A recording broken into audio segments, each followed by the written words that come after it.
బెంగాల్ వ్యవహారం మీద supreme court serious అయింది. కీలక వ్యాఖ్యలు చేసింది. పశ్చిమ బెంగాల్‌లో ప్రక్రియ అమలు విషయంలో ఆ రాష్ట్ర ప్రభుత్వ ఎన్నికల కమిషన్‌ని సుప్రీంకోర్టు గట్టిగా హెచ్చరించింది. ఈ ప్రక్రియలో ఓటర్లకు సహకరించేందుకు నియమించిన న్యాయాధికారుల నిర్ణయాలను కనీసం ప్రశ్నించే ధైర్యం కూడా చేయొద్దని తేల్చి చెప్పింది. త్వరలో ఎన్నికలు జరగనున్న పశ్చిమ బెంగాల్ పరిధిలో నియమించిన న్యాయాధికారుల తీరును ప్రశ్నిస్తూ దాఖలైన పిటిషన్ మీదన విచారణ సందర్భంగా బెంగాల్ ప్రభుత్వం ఈసీ మీద ప్రధాన న్యాయమూర్తి సూర్యకాంత్ తీవ్ర ఆగ్రహం వ్యక్తం చేశారు. జాబితాలో పేర్లు లేని ఓటర్లకు సహాయంగా కోర్టు నియమించిన న్యాయాధికారులు ఇప్పటికీ రాత్రింబవళ్లు శ్రమిస్తున్నారని, ఇంకా వాళ్ళు ఏం కోల్పోవాలని కోరుకుంటున్నారని ప్రశ్నించారు. ఈ ధోరణి తాను సహించబోనని, న్యాయాధికారుల నిర్ణయాన్ని గౌరవించాల్సిందని స్పష్టం చేశారు.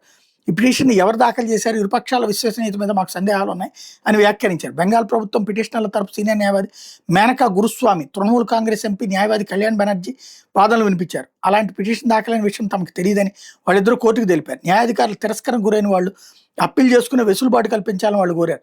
దీని మీద సానుకూలంగా కోర్టు స్పందించింది. దీనికోసం అప్లైట్ ట్రిబ్యునల్స్ని హైకోర్టు మాజీ ప్రధాన న్యాయమూర్తులు, హైకోర్టు మాజీ న్యాయమూర్తులతో ఏర్పాటు చేస్తూ ఆదేశాలు జారీ చేసింది. న్యాయాధికారుల స్థాయిలో న్యాయం జరగలేదని భావించే వాళ్ళు ట్రిబ్యునల్ని ఆశ్రయించవచ్చని చెప్పింది.